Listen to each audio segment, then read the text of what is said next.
بسم اللہ الرحمن الرحیم۔ السلام علیکم دوستو۔ وَإِلَىٰ عَادٍ أَخَاهُمْ هُودًا وَقَالَ يَا قَوْمِ اعْبُدُوا اللَّهَ مَا لَكُم مِّنْ إِلَٰهٍ غَيْرُهُ إِنْ أَنتُمْ إِلَّا مُفْتَرُونَ۔ ترجمہ: اور عاد کی طرف بھیجا ہم نے ہود کو، وہ بولا اے قوم بندگی کرو اللہ کی، تمہارا کوئی حاکم نہیں سوائے اس کے، تم سب جھوٹ کہتے ہو۔ ہود ان لوگوں کو نصیحت کرتے اور اللہ کی طرف بلاتے اور کہتے اللہ تعالیٰ نے فرمایا ہے وَاذْكُرُوا إِذْ جَعَلَكُمْ خُلَفَاءَ مِن بَعْدِ قَوْمِ نُوحٍ وَزَادَكُمْ فِي الْخَلْقِ بَسْطَةً فَاذْكُرُوا آلَاءَ اللَّهِ لَعَلَّكُمْ تُفْلِحُونَ۔ اور ترجمہ: اور وہ یاد کرو کہ تم کو سردار کیا پیچھے نوح کی، اور زیادہ دیا تم کو بدن میں پھیلاؤ، سو یاد کرو احسان اللہ کے، شاید تمہارا بھلا ہو۔ اس قوم میں جو دراز قد تھے، کہتے تھے قد ان کا 400 گز کا لمبا تھا، اور اوسط والوں کے 200 گز، اور جو سب سے چھوٹے ان کا قد 70 گز کا تھا۔ سبحان اللہ۔ اور وہ سب بولے اے ہود تو ہمارے پاس کچھ سندیسے نہیں آیا، ہم تو نہیں چھوڑنے والے اپنے معبود کو تیرے کہنے سے، اور ہم نہیں تجھ کو ماننے والے۔ بس خدا تعالیٰ نے ان پر قحط نازل کر کے سنگی سے دیا، سب عاجز ہوئے تھے۔ اس میں 70 آدمی 70 قبیلوں میں سے ایمان لائے تھے، باقی سب کافر تھے۔ استغفر اللہ۔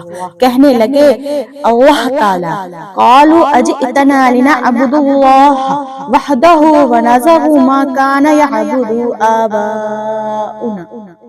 ترجمہ: بولے کیا تو اس واسطے آیا ہے ہمارے پاس کہ بندگی کرے ہم تیرے اللہ کی اور چھوڑ دیں ان کو جن کو ہم پوجتے ہیں ہمارے باپ دادا؟ بولے اے ہود ہم تیرے خدا کی پرستش نہیں کریں گے، اپنے باپ داداؤں کے خداؤں کو پوجیں گے۔ اگر تو ڈراتا ہے عذاب سے اپنے اللہ کے تو دکھلا، ورنہ ہم تجھ کو مار ڈالیں گے۔ یہ سن کر ہود علیہ السلام نے خدا کی درگاہ میں تصریح کی اور کہا خدایا مجھے ان کے ظلم سے بچا، ان کے ساتھ مجھے لڑنے کی طاقت نہیں، شاید مجھے مار ڈالیں گے۔ اس قوم کے سردار کا نام عاد تھا، اس کے زمانے سے زمانہ طوفان تک 700 برس گزرے تھے۔ قوت ان کی اس قدر تھی کہ اگر پتھر کو پاؤں مارتے تو زانوں تک اس میں گھس جاتا۔ سب نافرمان تھے، کہتے تھے من اشد منا قوتاً۔ ترجمہ: یعنی کون ایسا ہے پائے زمین پر کہ ہم سے قوت زیادہ رکھتا ہو۔ جناب حدیث کا حکم ہوا اے ہود وہ 70 آدمی جو تجھ پر ایمان لائے ہیں ان کو ساتھ لے کر پہاڑ پر جا۔ تب ہود علیہ السلام ان کو لے کر پہاڑ پر گئے اور کہا اے قوم تم کو ہوا ہلاک کرے گی، غضب الہی آئے گا۔ وہ بولے کون ایسی ہے جو ہم پر عذاب غالب ہوگی؟ تب خدا تعالیٰ نے 3 برس تک پانی برسانا ان پر موقف رکھا، یہاں تک کہ قحط عظیم ان پر نازل ہوا۔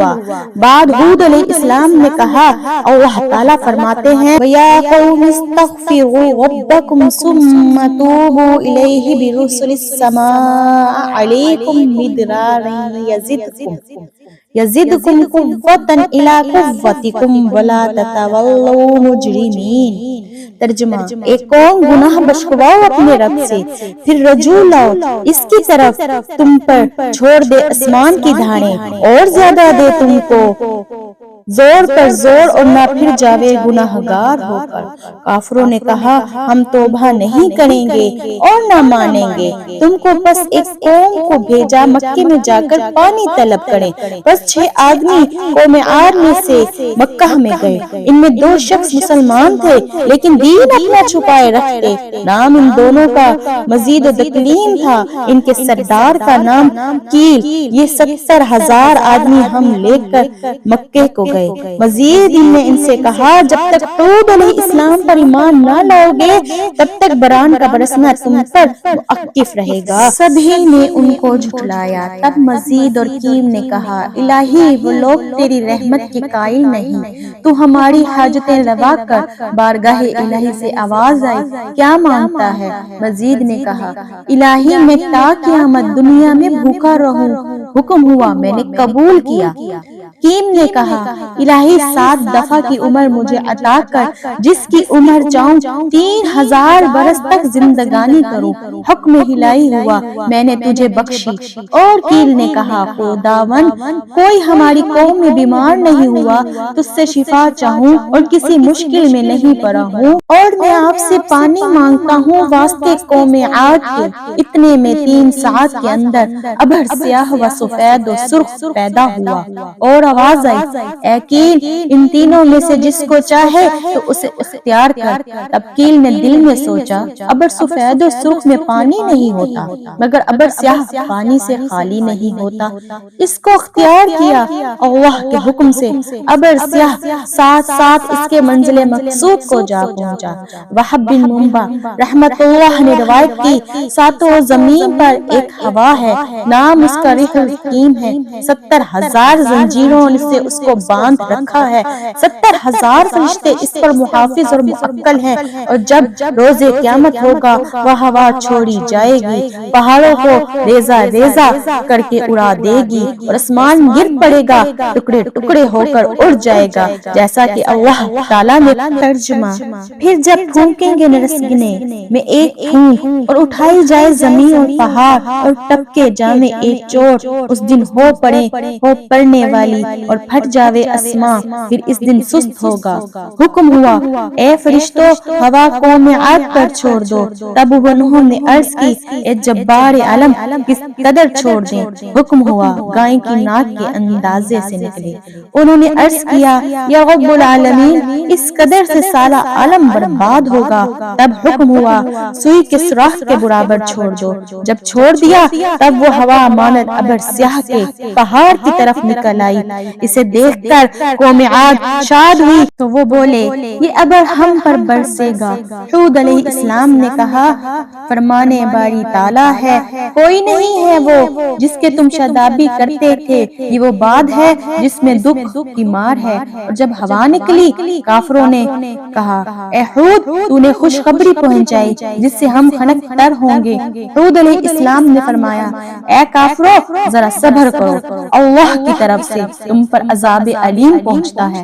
ایسا کہ وہ سب 7 لاکھ مرد 3 پہاڑ کے نیچے میں جا رہے تھے جہاں ہوا کی راہ ایک طرف سے بھی نہ تھی۔ یہ سب آپس میں ایک دوسرے کا ہاتھ پکڑ کر اور اپنے پاؤں اپنے گھٹنوں تک زمین پر گاڑ کر بیٹھے تھے، اور زنوں مرد لڑکے بارے 4 پایوں کو بیچ میں اپنے لیے، اور کہتے تھے، 3 طرف سے ہمارے پہاڑ ہے اور ایک جانب ہم سب ہیں، کون سی ہوا ہے کہ ہمارے بیچ میں گزرے گی اور زور کرے گی؟ جب متکبروں نے اپنی قوت کا غرور کیا، اچانک ایک آواز رعد کی آئی، ہوا نے اس قدر زور کیا کہ پہلے کسر و خشک جتنے مکانات تھے جڑ سے کھود کر پھینک دیے، استغفر اللہ، اور سب برباد ہوئے، اور ان کے پاؤں کے نیچے آ کر سرنگوں ان پر زمین ڈال دیا۔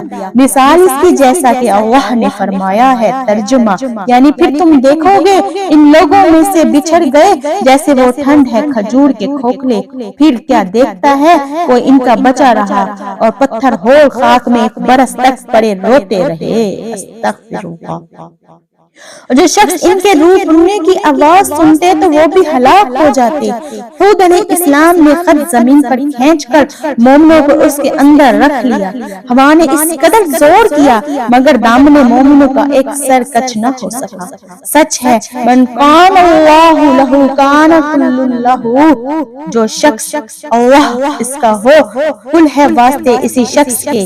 بعد ہود علیہ السلام مومنوں کو ہمراہ لے کر جرہم کے پاس گئے اور کہا کہ عذاب الہی تو نے دیکھا؟ اس نے کہا ہاں۔ تب حضرت نے فرمایا، کہہ دو لا الہ الا اللہ محمد الرسول اللہ۔ وہ ملعون بولا، جب تک تو اس قوم کو زندہ نہ کرے گا تب تک میں تجھ پر ایمان نہ لاؤں گا۔ استغفر اللہ۔ وہ مردود یہ کہہ رہا تھا، اسی وقت اس کے قدم کے نیچے ہوا نے آ کر اس کو پلیت کو دور کیا اور سخت عذاب نے آ کر اس قوم کو ہلاک کیا۔ بس ہود علیہ السلام نے بعد 400 برس کے دنیا فانی سے رحلت فرمائی اور مومن سب ان کے لیے روئے اور ان کو دفن کیا۔ پیچھے ان کے 100 برس تک مومن سب دنیا میں رہے، بعد انتقال فرمایا اور اولاد ان کی اپنے دین پاک پر مدت تک رہی اور ایک عالم ان سے آباد ہوا، دین و ایمان کی راہ خالق کو بتلائی۔ ایک روز شیطان مردود ان کے پاس آیا اور کہا، تم کس کو پوچھتے ہو؟ انہوں نے کہا، زمین و آسمان کے خدا کو پوچھتے ہیں۔ ابلیس نے کہا، کیا خدا تم کو دیکھتے ہو؟ انہوں نے کہا، نہیں۔ شیطان نے کہا، تم اس پتھر سے ایک بت بنا کر پوجا کرو تاکہ روز قیامت میں وہ تمہارے لیے شفا ہوگے۔ تب ان لوگوں نے ایک بت بنا کر میدان میں رکھ دیا، جیسا کہ حق تعالیٰ نے فرمایا۔ ترجمہ: اور کیسا کیا تیرے رب نے سمود سے جنہوں نے تراشے پتھر وادی میدان میں۔ وادی میدان ان کا مکان کا نام ہے۔ پہاڑ کھود کر گھر بنائے تھے اور اس بت کے چاروں طرف چھید کر کے اس میں نکڑا پلا دیا تھا اور ایک تخت عظیم الشان بچھا کر اس پر 100 نیکی کرسی رکھ کر اس بت کو رکھ دیا تھا۔ استغفر اللہ۔ بعد ابلیس نے کہا، تم اس کو سجدہ کرو۔ سبھیوں نے سجدہ کیا اور کافر ہو گئے۔ نعوذ باللہ۔ اور ایک گنبد عظیم الشان اس پر بنا کر اسے مقید خانہ قرار دیا۔ استغفر اللہ۔ بعد خدا تعالیٰ نے ایک مچھر کو بھیجا، اس نے اس گنبد کو چھید کر کے بت کے پاس جا خرطوم نے اپنا اس کے سر میں چھپا کر کرسی سمیت اس کو اٹھا لے جا کر دریا محیط میں ڈال دیا۔ کافر یہ سب حال دیکھ کر متحیر ہوئے اور کہنے لگے، ہم کس کو پوجیں گے؟ خدا نے ان کی ہدایت کے لیے پھر حضرت صالح علیہ السلام کو بھیجا۔ سبحان اللہ۔ دوستو، اگر آپ کو یہ ویڈیو اچھی لگی ہو تو چینل کو سبسکرائب کر کے کمنٹ میں ضرور بتائیے گا اور دعاؤں میں یاد رکھیے گا۔ جزاک اللہ۔